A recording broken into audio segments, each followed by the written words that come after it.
আমি elevator education থেকে Souvik sir কথা বলছি।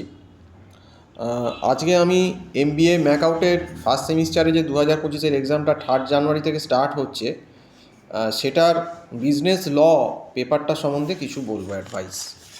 প্রথম কথা হচ্ছে, যারা এবারে ম্যাকআউটে ফার্স্ট সেমিস্টার এক্সাম দেবে, এই ল পেপারটা তোমরা কিন্তু যেগুলো পড়বে মোটামুটি দেখবে যে বেশি important Indian contract act 1872। Indian contract act 1872টা ভালো করে পড়বে। এখানে তোমার হোয়াট ইজ দ্য কন্ট্রাক্ট, এগ্রিমেন্টার কন্ট্রাক্টটা কী, তারপর এলিমেন্টস অফ ভ্যালিড কন্ট্রাক্ট, তারপর অফার কী, অ্যাকসেপ্টেন্স কী, কনসিডারেশন কী, তারপর নো কনসিডারেশন নো কন্ট্রাক্ট, এরকম কোশ্চেনটা খুব আসে, এগুলো তৈরি করতে হবে। তারপর ক্যাপাসিটি টু কন্ট্রাক্ট, মানে এই ল অফ এজেন্সি, ইন্ডেমনিটি, তো এইগুলো পুরোটাই তোমাদের পড়তে হবে, কারণ ইন্ডিয়ান কন্ট্রাক্ট অ্যাক্ট থেকে কিন্তু 10-15 নম্বর কোশ্চেন তোমরা 15 নম্বর পেয়েই যাবে শিওর। তারপর তোমরা যেটা করতে পারো, very important, sales of goods acts, তারপর কন্ডিশন কি, ওয়ারেন্টিস কি, গুডস কি, ওনারশিপ রাইট কি, এগুলো আনপেড সেলার কি, এইগুলো খুব ইম্পর্টেন্ট। তাহলে এই প্রথম মডিউল 1-এর ইন্ডিয়ান কন্ট্রাক্ট অ্যাক্ট এবং সেলস অফ গুডস অ্যাক্ট 1930 এই পার্টটা পুরো পড়ে রাখবে।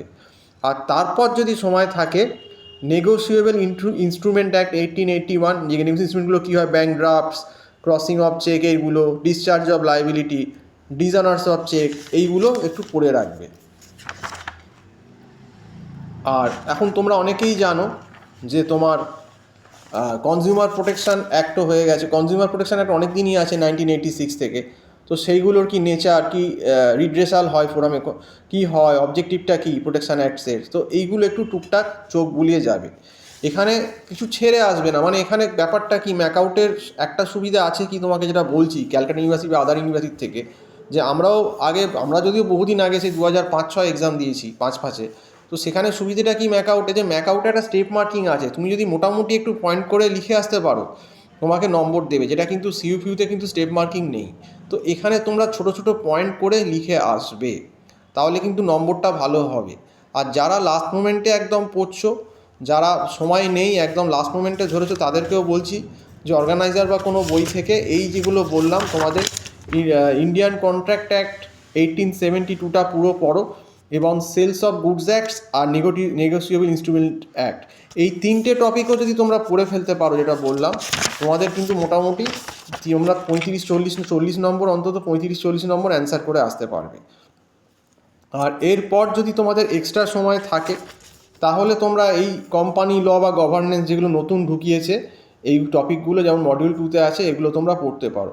আনফেয়ার ট্রেড প্র্যাকটিস, কম্পিটিশন ল, কিন্তু ম্যাক্সিমাম কোশ্চেনটাই দেখবে, যেটা বললাম, যে মডিউল 1-এর ইন্ডিয়ান 2, 3, 4 থেকেই আসবে, মানে Indian contract act 1872, sales of goods act 1930 আর নেগোসিয়েবল ইনস্ট্রুমেন্ট অ্যাক্ট 1881, এই 3টে টপিক থেকেই কিন্তু দেখবে ম্যাক্সিমাম কোশ্চেনটা কিন্তু জাঙ্ক মেন কোশ্চেনগুলো আসে, এগুলো তোমাদের বলে দিলাম। কাজে এই 3টে টপিক যদি একটু ভালো করে সলিড তৈরি করে নাও, অন্তত 35-40 নম্বর তুমি 70-এর ভেতরে অন্তত 40 নম্বর অ্যান্সার করে দিতে পারবে। এবার বাকি তুমি কুচকাচ এদিক ওদিক থেকে যদি করো, মানে মোটামুটি 40-45 তোমার হয়ে যাবে, তাহলে একটা মোটামুটি পাসের জায়গায় দাঁড়িয়ে যাবে, মানে ঠ্যাকনা দেওয়ার মতো। কারণ যারা লাস্ট মোমেন্টে পড়ছো তাদের জন্যই ভিডিওটা বলছি। এবং তোমাদের যদি কলেজ একটু তোমাদের সঙ্গে কোঅপারেট করে, CA-CA2 নাম্বারগুলো একটু ঠিকঠাক, অন্তত 30-এ যদি তুমি অন্তত 20, 22, 23ও পাও, তোমাকে দেয়, তাহলে কিন্তু আমার মনে হয় তোমাদের একটা মোটামুটি নম্বর পাবে, একটা পাস করা, মানে ফেল করার ভয়টা থাকবে না। তো যাই হোক, পয়েন্ট করে করে তোমরা লেখো, এই জন্যই ভিডিওটা আজকে বললাম। সম্পূর্ণ ভিডিও দেখার জন্য অসংখ্য ধন্যবাদ, নমস্কার।